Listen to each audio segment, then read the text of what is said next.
Welcome in, everybody, to another week on CannaBiz Conversation. I am the fortunate and lucky host of this wonderful show. Today, I am joined by a man who, look, I call him a pre-roll extraordinaire, all right? Like, the guy cranks them out. And fact of the matter is, it's actually only the first pre-roll brand that I've actually bought on my own. I live in a prohibition state, so I have to travel to other states to find what I like. And I traveled to the great state of Michigan. And I found them. I found my tin. I should have it with me. I don't, but I love it to death. Those of you who don't know the road trip man, Nathan Russell. Nathan, how are you today, man? I'm doing well, Sean. How about you?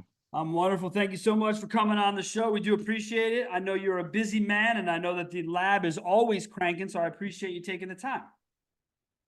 Yeah, man. Thanks for having me. I've been looking forward to it. I'm interested to hear about it, man, because I know you have a background. A lot of us have a background in cannabis, but I feel as if you kind of have a little bit of a step up, a little bit more of a college background in this whole thing. So, Nate, why don't you walk us through your cannabis origin story, man? Where did you first find the plant, and then when did you first become interested in something more than what you potentially found it as? So, I think the first time I smoked, well, the first time I saw weed was like in seventh grade. There was like kind of a troublemaker kid in one of my classes who like showed it to me after school. And but I didn't I didn't end up smoking until I think I was 15 or 16. I went and like visited my sister while she was in college in Boston, and like one of her roommates got me high. And then so that was like my first exposure to it. Like my mom was a stoner though. My dad was too. Like looking back, they were obviously their whole lives I know now. And so like my mom was a member of Normal. She was a criminal defense attorney, so she was like deep in or like the activist side of it. And so like, yeah, basically I was really involved with sports all through high school and like afraid to get in trouble, like many people were for using cannabis, even for alcohol too, but it was almost like a lot safer to use alcohol. Just the repercussions were a lot less. So, even though it's arguably a lot more dangerous for a young kid, but so I used it like sparingly through high school. Like summers when we were off and there was kind of no risk, we would smoke a lot more. Um, Basically just recreationally, man, just getting the giggles. Once in a while we would smoke and like go to a football game and like test fate. You know what I'm saying? Super red-eyed and super giggly and like try to like intermingle with people. But yeah, and then, I think my first year of college, I was still playing basketball. I went and played basketball in school at a small university in Milwaukee. And I just like, everyone on the team smoked, but I just like wasn't really into what I was doing. I wasn't into Milwaukee. And around that time, I was like, I'm gonna go to California. I'm gonna like do the cannabis thing. Prop 215 had just passed. Um, like I think part of it was like the movie Blow. You know what I'm saying? Like just like kind of inspired to like live like that outlaw life. Yeah. And like I think a lot of people in Michigan just like see California as like this like golden like special thing that like signifies freedom and like breaking away from the Midwest world. So there's a lot of that like kind of that led me out to California, but cannabis was definitely like in my foresight to like do something with it. All right, let's unpack some of this here. So alcohol, right? I like what you say there because I like to say that alcohol is truly the gateway drug. I think a lot of people give shit to marijuana. It's easy to put it there, but the reality is most people in their lives found alcohol and tobacco well before they found cigarettes. And to your point, it was more socially acceptable, right? Like I remember my parents letting my 18-year-old brother have people over to the house and drink in the basement. And I thought to myself, well, that's still illegal though. Like I know it's under guidance of whatever parental units, but it was interesting how alcohol sort of takes this, when we were younger, it was like, hey, this is the way if you're going to go into anything, it should be this. I start to feel like it's swapping out though, man, with all this legalization. I feel like kids who are 15 now in legal states, I just feel like their options are different. It's a little wild. I'm a little jealous at times. Yeah, like I saw most people who really got into trouble with drugs, their gateway drug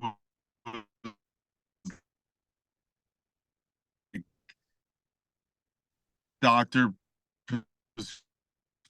prescribed opioids, like it was opioids and pills that got people in trouble. Like we had people who got DUIs.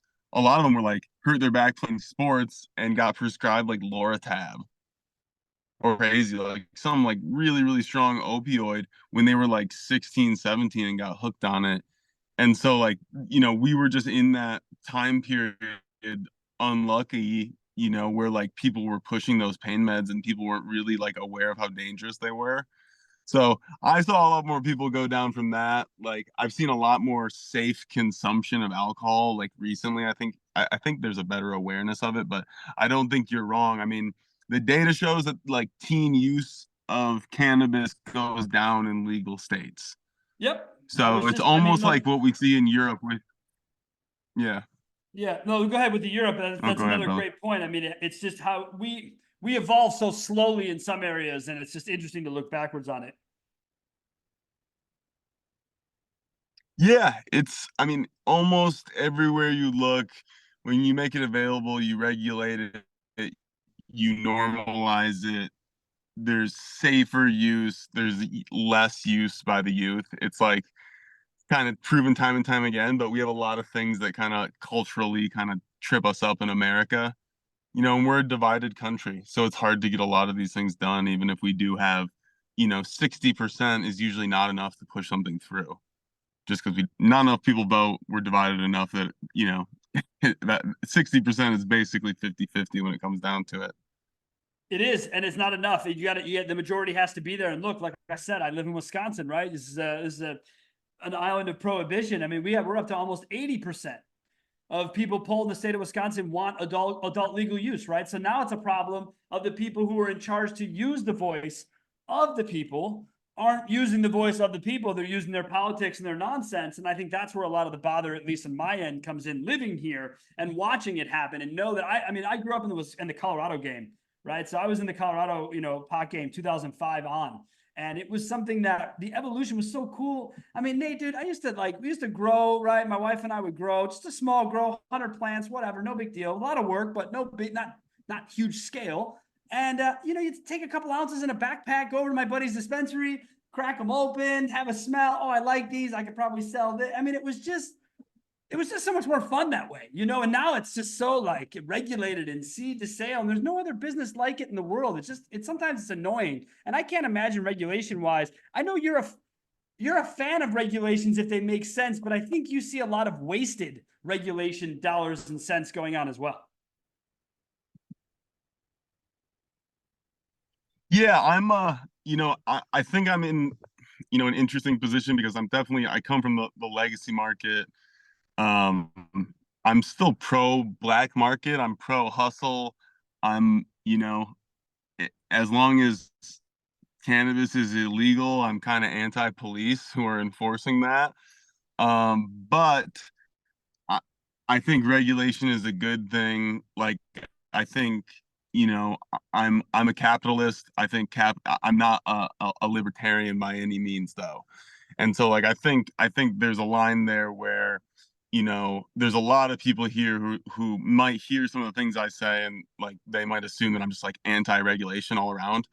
But I'm really pro-regulation. I think it's about safety for the consumer when you're talking about something that you like combust and inhale or eat, because you can kill people. And so like the first and foremost, we've seen through time, like that's why we have a lot of these regulations is just for consumer safety. So you can't like get away from that, really, that reality that like first and foremost comes the, millions of people we serve every year.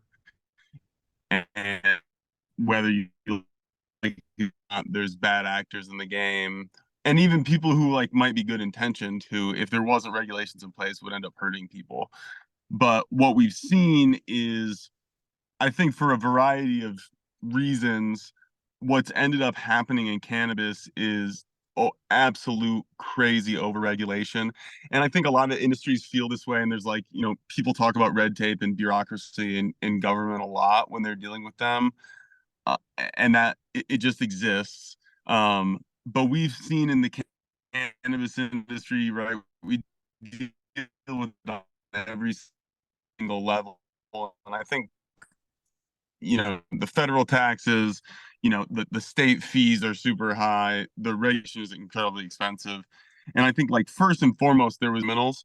And that's kind of still pervasive in the industry, right? Like there's a lot of like former police is run by a police officer. It's staffed by a ton of investigators and auditors and police officers.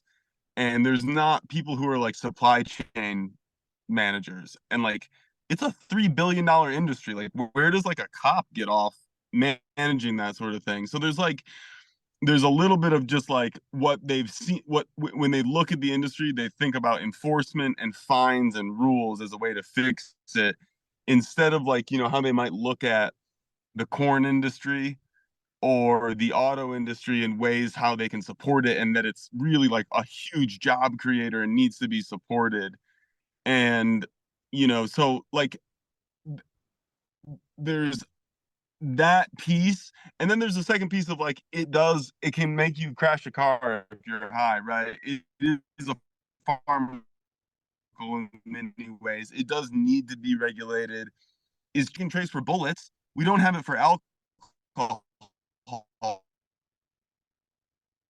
Yeah, it's too fucking much for cannabis. You know what I mean? So there's those two things that drive this like overregulation. And so like in that atmosphere, like I talk a lot about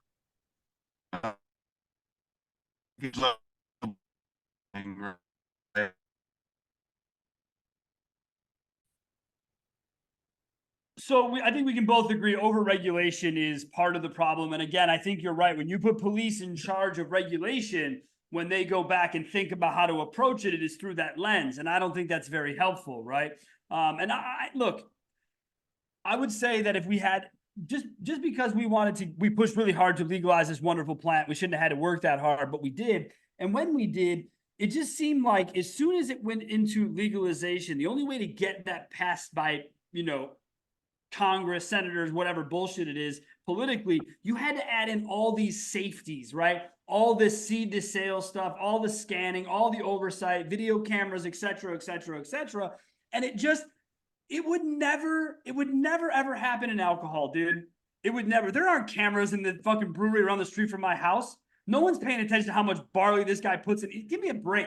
It's ridiculous. So that part, I'm with you. I'm a capitalist hippie, is what I call myself. So I wear Birkenstocks, I drive a Subaru, but I'm all about making fucking money. Period.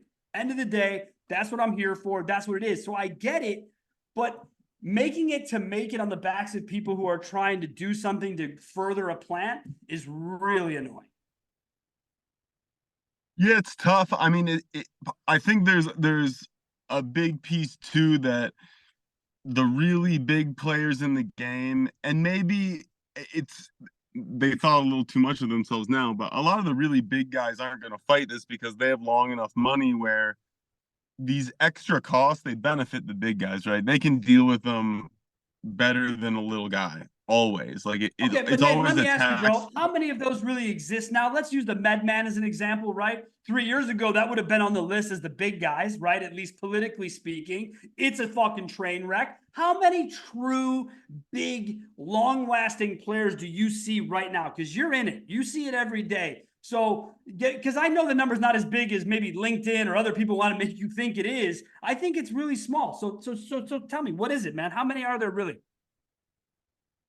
I mean, it depends on the time scale you're looking at. I mean, I think there's a piece where there is gonna be another time where we feel like there's infinite money around for cannabis. I mean, if we get a deschedule or a reschedule, you gotta think finance is gonna open up a lot, and there's gonna be kind of wide eyes again at the market share that's available. There's still a lot of new states, illegal states. There's a ton of market share out there to grab.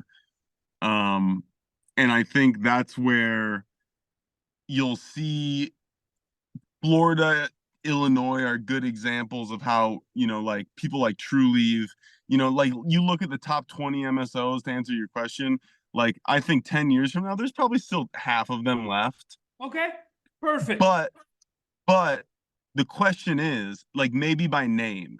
The question is, what's the equity? Is the shareholder layout the same, right? Have they Yeah. gone through some kind of massive upheaval? Have they been bought up? Did they get a huge cash infusion or go through a merger? So, like, I think there's going Yeah. to be Is a ton anybody of making that. money, or are we still just borrowing money? Right. That's what I want to know. I want to know who's actually making it happen. I think we're just getting over the hump because people stopped investing. So much of it was like people were land grabbing. They were like, if you have money, an infinite amount of money, it kind of makes sense to get a bunch of, keep opening, doing whatever you do at scale, right? Yeah. If you just have because like when you get through it, there's probably profit on the end. And I think that money kind of ran out. We had, COVID kind of played into it. There were a lot of different reasons, but like it just stalled out. And like we thought there was going to be legislation earlier, those sort of things. But now people have kind of stopped reinvesting in the business and are focusing on profit after tax. And so like you see some of the big guys are turning in numbers in the black right now. Um, in a state like Michigan, profit after tax for like for owners, 10%. Yeah. 20%. I mean, maybe it's higher. There's some cultivators who are taking home some money who just like are working small and like taking home bread. But I think there's still people who are investing in a business and growing it and who aren't taking a lot of money, right? Like normal business, you don't make money for 5 years. So like That's right. that's 2018. And that's just like a saying, right? But when you apply that to a business that's even more difficult, highly regulated, maybe it's 7. And so like most businesses aren't really in a cycle where they should be profitable. So I think there's like it's kind of a tough lens that people put through cannabis. Like, most of these businesses haven't been around enough to really expect, like, you don't expect Twitter to be profitable, Shopify, these massive tech companies, they've been in business for 10 years, they're still not profitable, stocks going up. Well, So, yeah, I like, mean, the that only reason metric is Twitter was really profitable is unfair. because some billionaire wanted to buy them and someone sold them, right? That's the only reason anyone in that deal ever got made whole at the end of the day. Otherwise, Yeah, they're just numbers on exactly. a screen. I mean, really, I mean, that's all. That's all Facebook, Meta. You can talk about whatever you're worth, but until someone pays you, you're not worth shit. And that's kind of the reality. But I like the angle, man. That's a true statement. As an entrepreneur myself, I tell people be patient, give it time. And me, I'm cool. I'm not an investor in this space. I am a lender in the space, right? That's where I play my game. And that's where I've been playing my game for a long time. And it's something that I hear all about. The money dries up, and it's funny. We were just sitting around. I have a small group of friends that kind of we all do it together. And we were like, well, nobody's calling us. Like, what do you mean dried up? But it's because you're right. The terminology, the idea has changed, right? 5 years ago, people would approach me and say, are you willing to invest in our business, right? Now in the last 3 years, it's been, can I get a bridge loan? Because no one's investing shit, right? And so then you're like, okay, this is the natural transition of it. But at the end of the day, when do they get profitable? And you're right, man. Any other business would be 3 to 5 years, one where everyone's looking over every move from a regulation standpoint, and the fees and fines and the nonsense that go into being up to date with regulation. 7 seems almost fair. But then, Nathan, doesn't that answer the question? Who's got money to stick around that long in cannabis? 7 years, right? Yeah, I mean, one tough thing that we've seen again and again is like and I tell the story, like we were in a town hall meeting and someone said our whole business plan was predicated on distillate never being cheaper than 10K. And so like, That's your just for fault. reference, it's 2,800 right now in Michigan. And so people forget that like I don't want to call it dumb money, but like there's a lot of people who like built their business on a business plan that's completely broken. And right, like they took out 8 million in lending to build a facility that produces, let's call it 1,000 pounds a year, right? That ain't 2,000, 8 million, 3,000. bro. Even if it's 4,000 pounds a year and they're making 500 a piece, right? That's 2 million gross, right? And so they're maybe taking home 750K after tax. So Maybe. how are they gonna pay that 8 million off? 10 years? And that's with no other investment, not paying themselves anything. So there's a lot of these like upside down businesses and people who, just kind of didn't look at Colorado, didn't look at California, didn't look at Canada, and so like I don't know, how much people like how much of the market is still that is just gonna like slow, and how quickly it'll slow like fade away. You know what I mean? That like the Yeah. business is probably never really going to work. You see a lot in retail too, right? It's a they put 2 million into the store, 3 million into the store. The store only does 1 million a year, Yeah. Oh, dude, from 12% my end of it profit. in the automotive space, you know, when I used to run dealerships, they'd come to us, be like, hey, you got to upgrade your facility. It's going to cost $2 million. We were just like, do you know how many cars I have to sell? How many cars I have to service to get back to 2 million? Like, I got no problem with making upgrades, but we have to find a way to make it equitable, right? Where if you want it as a manufacturer, then you pay for it, you help out, you subvent, whatever it is. Because, dude, most people don't even think about that when building a business. I talk to entrepreneurs all the time, and one of the hardest parts for me is telling someone they're fucked. But it's a reality of being an entrepreneur. You know, people bring you a business plan. They're like, Sean, get behind this. What do you think? And it's just like, you're fucked. Like, I'm sorry, I'll be the one to tell you this. I know you took all your family's money, took all your friends' money. This is not going to work. This is going to fail. So, Nathan, for you, when you wanted to get into cannabis, right? Did you go to college? Did you when you were out in Cali? Because I know you talked about the legacy market, but I feel like you're a Humboldt State guy. Do I have that wrong? No, that's correct. Humboldt State. It's now Humboldt Polytechnic. I think they changed their name, leaning more into the science, so a little away from liberal arts. But it was Humboldt State University when I was there. Lumberjacks, Eureka, California. It was uh culturally an incredible experience, very interesting lifestyle out there. A lot of big clash of like, hippie culture, outlaw culture. The locals are very much like kind of, not redneck, but close to it, backwoods, Yeah. boys, like good old boys. And then there's a lot of people who've just like come to Humboldt to like escape because they're different, because they didn't fit in. So it's this weird clash. But college wise, like I tell people, I got the best college like the most value out of my college experience of anyone I know. So like I double majored in botany and English. Almost everyone I learned from in the English department was a published author, and the botany program was like you know, everyone who taught was like top one, two, or three in their fields. Like literally the world's leading mycologists who like he discovered the tube worms who that live under the ocean that don't exist on light or oxygen. Our biology teacher, like he took out it like he was running cancer tests on his own liver and on his dad's liver, genetic tests, like the absolute best people. So like I thought it was a privilege to go to class every day. It's like I came out with a really good lens of communication from English and this like science lens of like really just problem solving and trying to look at something in a limited variable environment, which is like building a good experiment and then like interpreting the data. Like Yeah. really broadly speaking, the skills that I really took from it are decently good at communicating, I hope. And then, this lens of problem solving that it's just science. Everything can be science. If you really look at it, everything can be an A/B test. If you put it in an environment where you've limited the variables, you can kind of poke and see what happens on either side, right? And like that piece in business, when you're especially now with like e-commerce and all this data that's available to us, being able to wade through that and draw decent inferences and take action on them with confidence is like I feel so thankful that I got that from my school. So love Humboldt State, and I think a lot of my friends I talk about college, like they were in a classroom of 150 people, were zoning out, like never really, they just kind of slogged through it and like checked the boxes. So I'm glad I transferred there from Milwaukee for sure.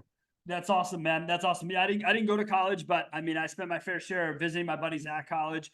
And, I think you're right. I think that's really the way you describe college makes me want to go, right? It makes me want to go to Humboldt. What would you say? Polytech now, to be fair. It makes me sound like I want to do that because I want to be engaged. Obviously, I love the problem solving side of things. And yeah, you're putting both to use, bro. You're growing beautiful plants, or at least processing beautiful plants. And on top of that, I like how you write. Your posts are always fun. They're engaging. They're honest. And to me, that's really all I can ask for in people. Is just give it to me like it is. Thanks, man. I don't need people to sugarcoat shit or lie or show me something that's not true. Just put it out there and let it be as it is. So good work by you. Keep that up. Appreciate it, brother. No problem, dude. No problem. So let me ask you, the living in Humboldt, when you talk about the outlaw culture and you talk about you kind of being on the legacy side, when did you make that transition into, like, from college student into, I don't want to call you a local because you weren't, but when you get into that side of their world, what was that like for you? So, I mean, honestly, it was like somewhat like thrust upon you, right? Like the whole world up there runs on cannabis. So if you look at like the economic data, like I don't know about now, but when I was there, the average person made less than like someone living in Watts or Compton. So that's what it says, but it's because the economic data doesn't take into account all the cannabis. And so there's like there's not it's a poor area, but there's so much money there. And the like in the fall after harvest, all the restaurants are full of people and everyone's tipping. And when it's early summer and everyone's investing in their gardens, there's not much money to go around. And like you smell it, not I mean you literally smell it, but like it powers the whole economy. And so like the first apartment I lived in, my neighbor, one bedroom apartment, the dude brought in like 20 outdoor 5 pound plants and was just trimming them in his apartment. Like, I don't know how he got them in there. We were up 2 flights of stairs. So like I go over there and like literally it's a one bedroom. The whole living room is just full of 5 pounders stacked up on the ground, like not hanging. And I was like, what the fuck? And I bought like an eighth from him, and he taxed me honestly. But so like I after I actually got kicked out of that apartment for growing myself. Um, but I moved into a house and my neighbor was like incredibly well connected. His dad was like on the some kind of county board, but he was like, cool kid in high school, I think, and like was in this big crew of dudes who grew and like where everything went through one distributor out to New Jersey. And so like I kind of got on with them, started trimming, growing, put my time in kind of on the hill and kind of just like moved up. It sounds a little like a criminal organization, but it was in many I ways. mean, There's a it hierarchy, is. right? It's And like okay, dude. move, You're describing a business. You're describing the way to go from the bottom to the top. You're describing what it takes. Look, I don't think a lot of people give appreciation to trimming. Okay. I remember the first trim session my wife and I had, and everybody I knew was like, fuck yeah, I'm coming up. Everybody was there, bro. You know how many people showed up to the second trim session? Like one of those fucking too. 15 people, right? So this Yeah. is not something, I don't think people understand really what it's like coming up through cannabis. I work for my dad in his McDonald's, so I was working fries and shit, having to mop floors, see all that. I never made it past like fry cook because I couldn't work for my dad. But to see what it took to grow through an industry, to grow through a business, that's all you're talking about. You're talking about you finding a gig. But dude, I got to tell you, do I love the idea of your neighbor being the well-connected dude on the county board? I do. I do. I'm a huge fan of the movie He was the Casino. son. So He, but I mean, like he just had, like the kid was never gonna get in trouble. He knew that's he what I mean. No, wasn't. that's what I love about, you call it the hill, right? The idea of that. I love the idea that exists because I only see it on TV. So the fact that you're telling me that, yeah, look, bro, my neighbor was that kid you see who could never get in trouble. His dad knew the guy who knew the guy. Beautiful. I love it to see it. The seasonal part of it's interesting too. Do the businesses there? I assume they know this, Nate.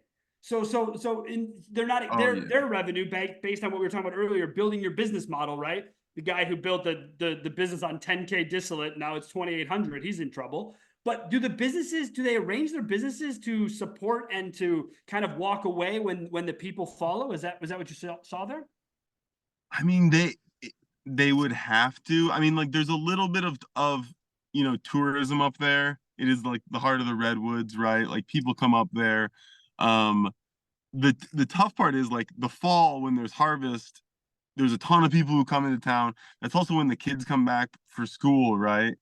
And so like there's this big influx in the fall that you can't get away from the seasonality. So like, you know, the grow stores work seasonally, right?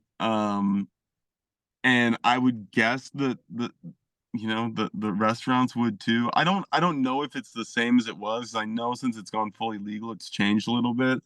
Um, but it was night and day. Like you go to the mall, if you go to the mall in Humboldt in November, dude, it was popping.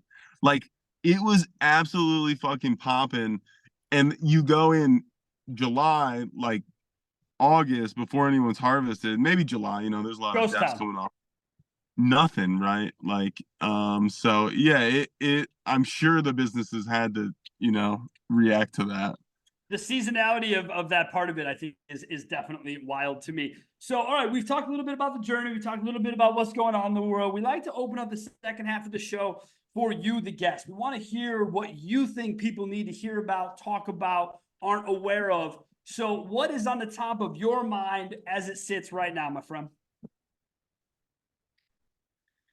Well, we touched a little bit about the regulatory side. I definitely am spending more and more of my time, even though I don't necessarily want to, on like, the activists, political lobbying side.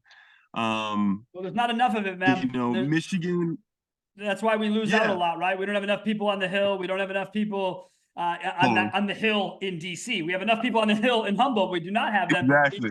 DC, right? From the hill to the hill, man. That's Yeah, exactly exactly, it. man. Let's get those people out there, right? Oh, But it takes being organized. It takes, right, and we're just not an organized culture as an industry, and we have to get there though, because that's why alcohol does what it wants. That's why they do what they want with their guns. All they got, they're heavied up, right? So we need that. And you're actually what, probably the second or third person I had on the show who's had family with a normal background, and I don't mean normal, I meant NORML. And it's interesting to hear that because it seems like that was way more of a thing and was way more activist 20 years ago than it is now when we're on the cusp of getting some shit done. That stuff to me kind of laid the groundwork, but now I don't feel like we had that level of activism. Am I just being 40 and old about that or what? yeah, I mean, so I think a big part of it is how segmented the industry is, right? Like, if you want now, it went legal. A lot of normal was focused. There was state level normal, but the a lot of it was focused on a national level. Um, Once it started going legal in states, like what I've discovered, I guess, is that really, if you want to get shit done, like you need to be pinpoint precise about what you're asking for, like almost to like, here's the law I want enacted, here's the verbiage I want changed in this regulation, here's this down to the, section 1.1, paragraph 8, you need to change this, like if you're not doing that, I use the Occupy movement as like a counter example is like, how much fucking energy did the Occupy movement have? But they got nothing done because really you need to have a Too very general. exactly specific set. You can have a cause, but you need a specific set of asks. You probably need a singular leader. It's really hard, at least a group. Hard to get shit done without a figurehead who will speak for stuff. And so like I think as everyone kind of saw opportunities in the states and like aligned themselves with business interests, if they were going to spend time lobbying or spend dollars, it was going to be at the state level. And so some of these bigger organizations fell off. There was some infighting in normal too that I know went down that like, just people couldn't decide where to go with that Well, I think that's part of your organization. issue that you were just talking to, right? Everything you're going to need a front, you're going to need a figurehead, you're going to need that person to be out there in front of everybody. And I think then you get into egos, you get into why you, what about me, what about this? A lot of people like to use the word I when we talk about stuff. You're going to talk about activism, it's got to be about we. But you're right, it has to be specific. I find far too many times, even in businesses, right? You had employees that are like, because I consult for a lot of people, it's like, well, I want my boss to do this. Well, all right, that's pretty general. What specifically do you want your boss to do? I just want him to do this. And it's too overarching. People, I love the way you say that, man. You want to get shit done, be specific down to the penny to exactly what it is you're trying to get accomplished. And then if you have to work backwards to broaden the scope for whatever reason, do that. But when you start broad, it's way harder to drill down than it is to fucking scan out. Yeah, I mean, I think that's a great point. It's like you usually there's a lot of methods. I think I've used the OAR. It's like objective activity result, or AOR. I'm sorry, activity objective result. And it kind of gets to that same point of generally what people look at. They're like, I want to, they look at their big goals. They're like, I want to do 10 million in sales this year. And a lot of people struggle. They're like, okay, I'm gonna spend 250K in marketing and it'll work, right? And the the AOR really kind of breaks it down to activities or things you can do every day. And right, so that's like, I'm gonna make 100 sales calls a day. And an objective is, I'm gonna add, 30 new clients a quarter or whatever it is, right? It's something measurable that lets you know that your activity is actually working. And if you accomplish 30 new a quarter and your average value is X, you'll do 10 million. And so like exactly what you're saying, like that $10 million it's not a fairy tale. It's like actually a number that if you divide it up by, the value of transactions that you do in your business, you can work backwards and figure out how many transactions you need to push. And you can figure out the levers you need to do and the rate at which you need to do them, the staff required to support them to get that 10 million. And I think there's a lot of people, and cannabis is probably rife with them, because not that it was people without experience necessarily, but without that real business planning, forecasting, making the numbers make sense. We say like it comes down to a math problem. A lot of things like just comes down to a math problem. And I think And there's a lot of people who didn't look. You when you're growing $5,000 pounds, every math problem comes out in the black. There's no problem that looks bad. You plug in that as your as your fucking top line, you can do fucking anything. And so like that's why we saw people invest in a $250,000 gummy line. They have 2 stores, right? Like you're never gonna fucking you're never gonna sell. sell enough gummies, dude. I love how you say that, because I routinely talk, like my wife will be talking to one of our friends or whatever, and they'll say something. I'll just turn her. I'll go, babe, it's just math. Like really, I don't know how the fuck they're gonna get there, because the math isn't there. Like it's just math. Yeah, I'm not the smartest guy in the. I did not go to college. I am a self-educated, self-made dude, and the only reason I got there was just by taking easy things like math and applying them to, I don't know, every conversation I have. Because you said it earlier, it all comes back to science, which comes back to math, which comes back to, you can solve any problem if you have what needs to be solved, right? So I think that the big part for me when I think about it, on the don't I like the AOR, but I also like to tell people, don't confuse activity with results. I got a lot of people who are like, Sean, I did all my daily tasks. Uh-huh. And it didn't get me anywhere. Well, were they just daily tasks, or was it like intent work? Well, I just need to get the task done. Well, then you're gonna get the results you get if they're just a task, man. Like there has to be a reason for it. I try not to give my guys anything useless to do. Like I hate meetings, so I don't have them. I don't believe in them. So all I do is text people whatever it is on the day I'm thinking of it. I just say, hey, get this done, whatever, no big deal. I like to give autonomy. I think it's easy for me to say that, but for someone like you, Nate, running the lab the way you do, how do you balance that sort of, I don't know, the idea of being open and running a business, but also knowing that you have people who work for you, that have to get a job done, that have results from activities that are due to you? How do you manage that as a businessman? so I'll preface it by saying it's the biggest challenge we have, right? Is like, I've been an entrepreneur for like, I haven't had a job since I was 19, like a real job, right? I've been doing cannabis or running my own business, other businesses, for like 15 years now. And so we've managed some pretty big crews, but we have, 50, 60 employees now, 3 different shifts. And what we're seeing is like to get an idea or a new process or something out to this group of like 7, 8 managers and then out to 60 people is really difficult. And then managing the culture around that crew is really tough. So like I'll preface it by saying like I'm not a master at that. I won't claim to be. And we're like intently focused on it. But I will say that sales rules everything. I don't think sales should do anything except fucking sell. And so And like I'm a data guy. I'm a big data guy. I want all my data, but if you can't figure out ways to collect data from your salespeople passively with the technology we have currently, like you're doing something wrong. Their flow of work should give you all the data that you need, and their compensation should be such that if they perform, they get money and you get money and everyone's happy. And if they don't, it's very clear and you can move on from them. That's sales. Sales is different from everything else in how we kind of manage it. Sales is like if you have Dennis Rodman on your team, I would manage sales like Phil Jackson managed Dennis Rodman. If you're a sports guy, Dennis Rodman was a psychopath. He would go to Vegas for 5 nights. He played on the Bulls with Michael Jordan, but he was integral. They wouldn't have won without him. But Phil Jackson let him do whatever he wanted because that was the only way he was going to perform. And so, like I say, compensation should make sense because he should be able to go to Vegas for 4 nights, not pick up his phone. But if he's answering all the sales calls and at the end of the month they brought in their goal, they did what they should. And that most salespeople fall into that weird category.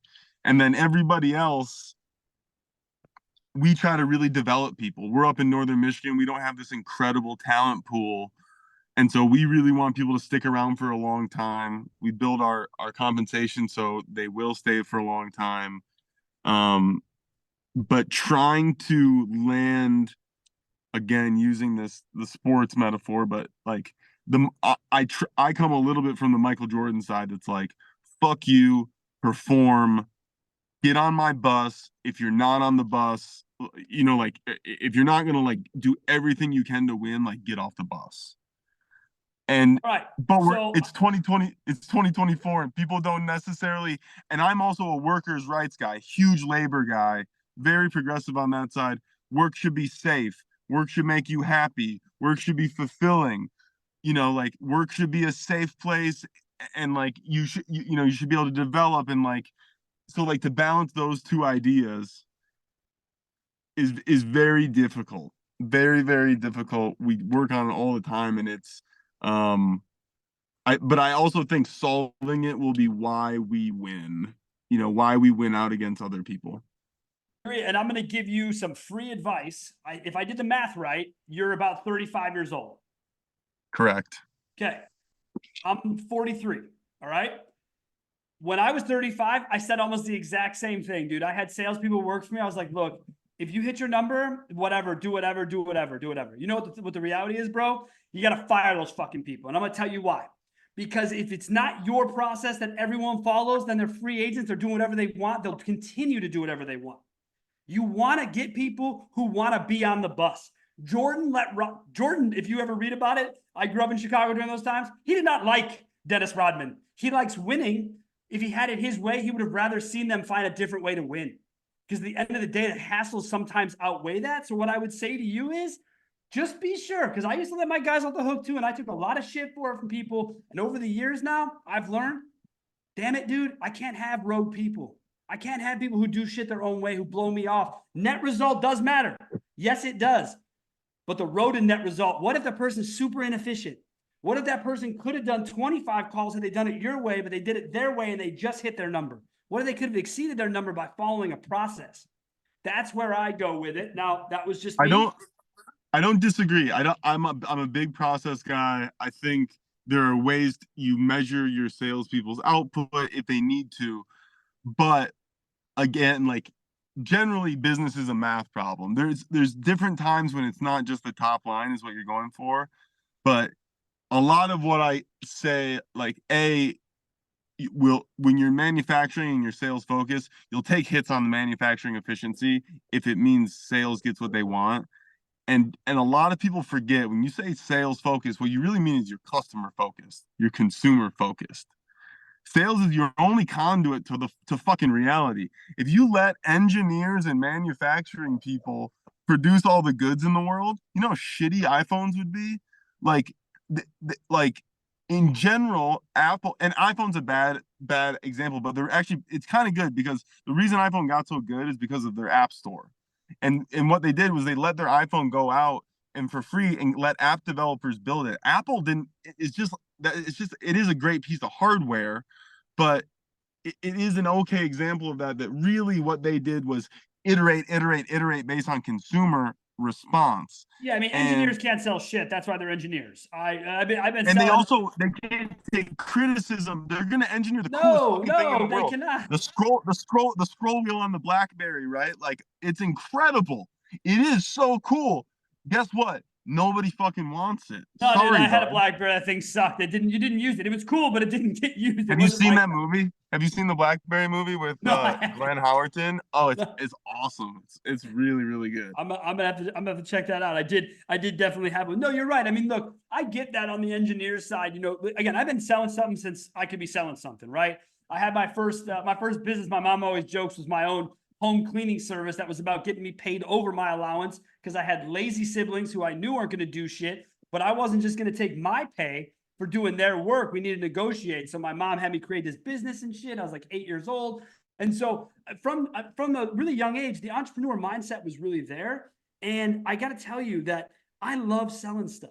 I've been on 100% commission since I was 17 years old. I don't know any other way how to do it. You got to go out and make your own money. You got to make it happen.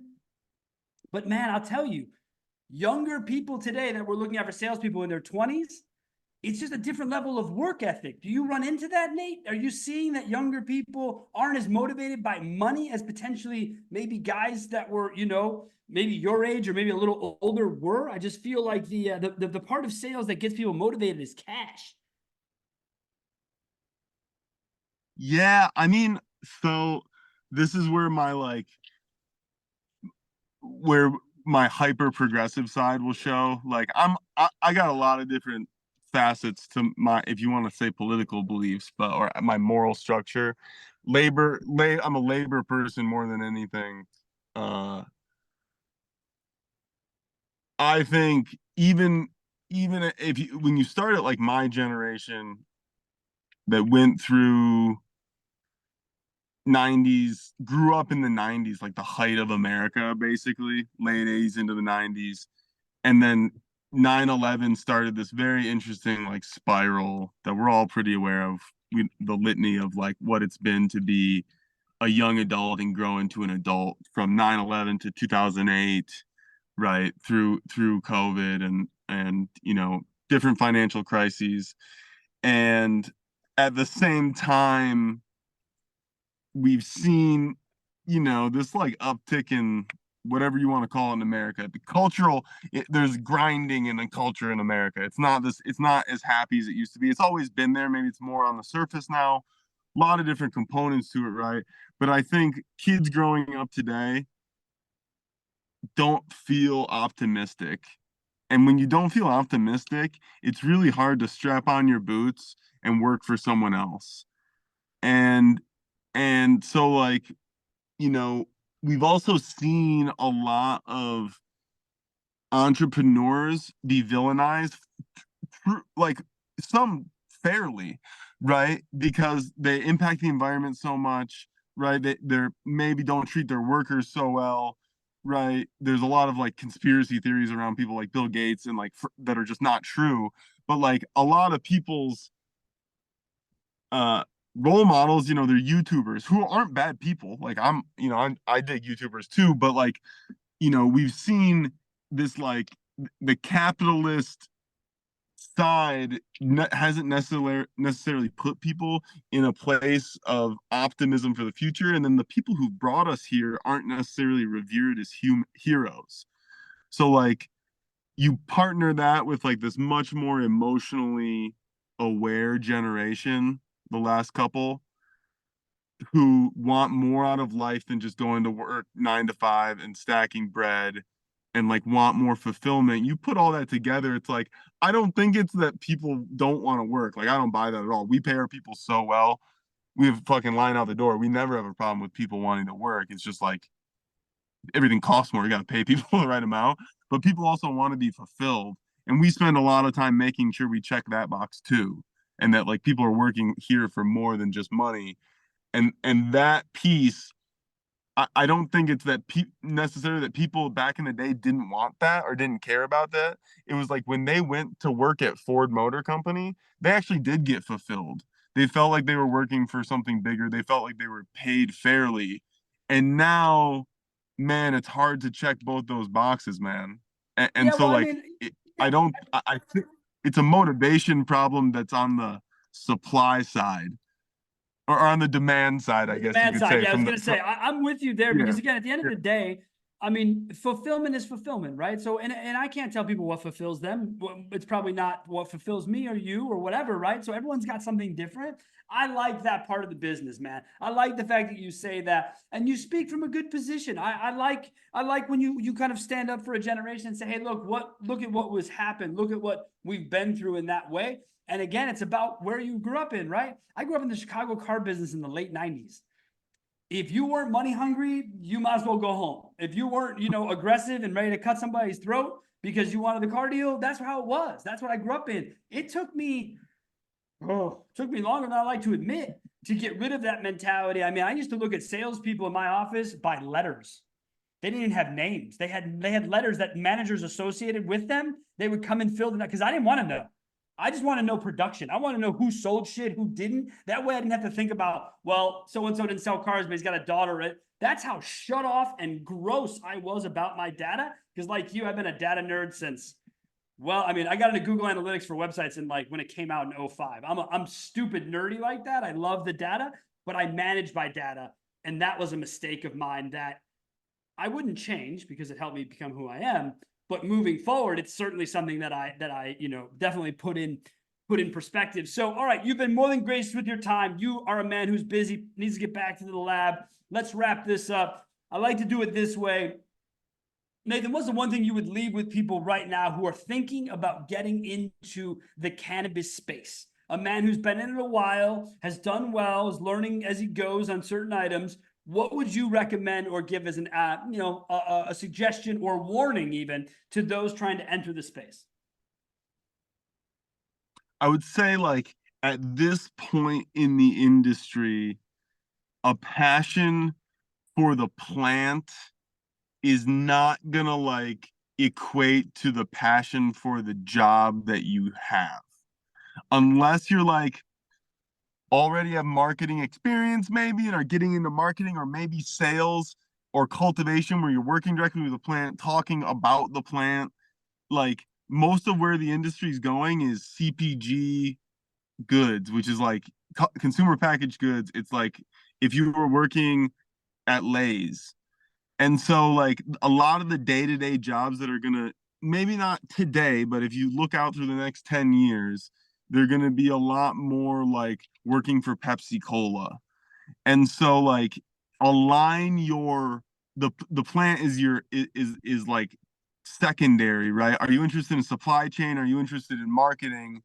And oh great, I'm also interested in weed, right? It's like I want to do marketing. It'd be great if it was in music or weed or sports, right? So treat it like that. Don't say I want to work in weed and then try to figure it out. I would go the other way because we're kind of past that point where like working in weed is just working in weed. Now we need skilled people who have something above I'm in the cannabis industry on their resume. Well said, man. Well said. I do love it. It's again, the passion for the plant. I like to tell people all the time, passion is just a good start to anything. I don't care what it's for. It is a great foundation to have passion to go do something, but it will not just end up that way because you love something. It will require work along the way, right? And so that's a great way to say it, man. Thank you so much, Nate, for coming on, dude. I know we've been trying to get this together for a while. I'm really glad we made it happen. This was wonderful. And we look forward to having you on again in the coming seasons, man. Thanks a lot. Thanks a bunch, Sean. I appreciate it a bunch. Talk Thank to you you, soon, man. brother. All right, Thank you. everybody. That is it for CannaBiz Conversations for the week. Don't forget, it is our duty here to put this plant where it belongs in society, up on the higher rung, elevating it to where everyone believes it's normal. It should be normal. And we're going to do our best, and we hope you do the same. So thank you guys so much for joining us, and have yourselves a great rest of your week. I'm into that, brother.